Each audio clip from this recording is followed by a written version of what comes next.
Kaya yun lang mga kaibigan, mga kapatid, tulungan niyo po ako sa panalangin na nawa mapagtagumpayan ko po itong aking panibagong pagsubok sa aking pananampalataya, which is yung pag-opera sa akin sa ilong.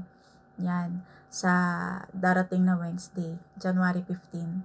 Then, mag-i-stay pa ako doon sa hospital ng Thursday, January 16. Then, January 17, Friday siguro, makauwi na po ako dito sa bahay.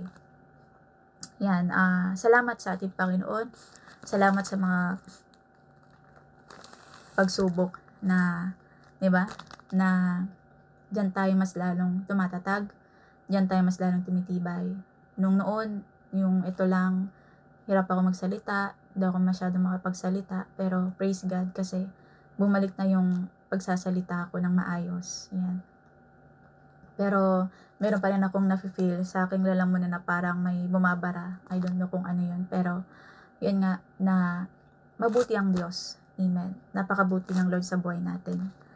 Hindi niya tayo pababayaan. Yung tipong pakaramdam mo, parang sa tingin mo parang nagpe-pray ka kay Lord, tapos parang hindi siya parang hindi kanya pinapakinggan, parang tahimik si Lord sa sitwasyon mo.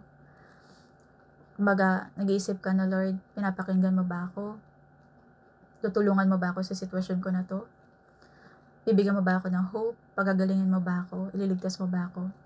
Pero hindi natin alam na sa pagiging tahimik ng Lord, may ginagawa na pala siya sa buhay natin.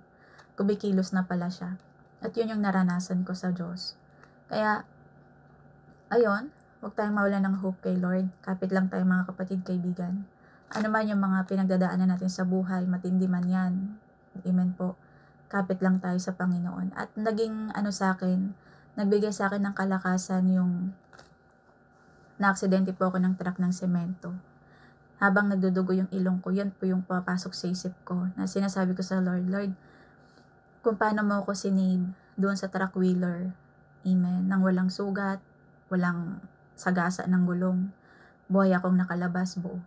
Dito pa kaya sa pagdurugo ko, diba? Ililigtas niyo po ako, pagagalingin niyo po ako. At yan yung naging inspirasyon ko, yan yung nagpalakas sa akin, yung nangyari sa akin that time na naaksidente ako ng truck ng semento, na Jesus is alive, He is not dead.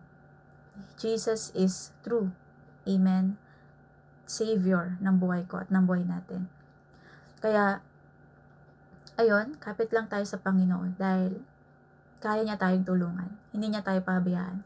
Ano man po yung mga pagsubok, ano man yung mga problema na ating kinakaharap bawat isa, amen, malaki ang Diyos natin, Emmanuel. Diba? Sabi nga, Emmanuel, pangalan niya ni Jesus Christ, which is God is with us. Ang Diyos ay sumasa atin.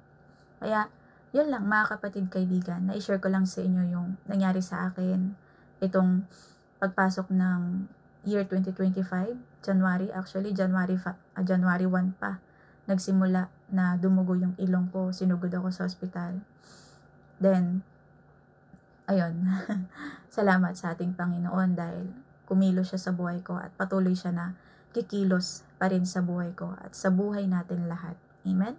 So, yun lamang mga kapatid. To God be all the glory. Hindi na po ako masyadong magsasalita ng madami kasi yung ilong ko nga po na nagagalaw. Yan, kailangan yung medyo sakto lang yung pagsasalita. Bagamat na gusto ko man sana po mag-live, mag-Bible study po sana tayo, Facebook Live. Pero siguro sa tamang panahon, sa kalooban ng Diyos, hindi kalooban ko. Sa kung luluubin na kapag okay na yung kalagayan ko, okay na ako, kapag naka-recover na ako in Jesus name, ayun, makabalik ulit ako sa tungkulin ko sa Lord.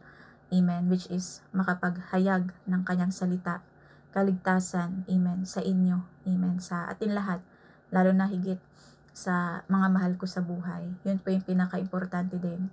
Hindi lang sa inyo, lalong higit sa aking mga mahal sa buhay na makilala nila ang tunay na Diyos, tunay na tagapagligtas at manggagamot, which is Jesus Christ. Amen. Siya po yung Panginoon na totoo. Hindi man natin siya nakikita at nahawakan, pero totoo siyang gumagalaw, kumikilos sa atin. Basta manalig ka lang, magtiwala, sasamahan ka ng Panginoon sa laban mo sa buhay. Amen? Yun lamang. To God be all the glory and God bless you. Bye!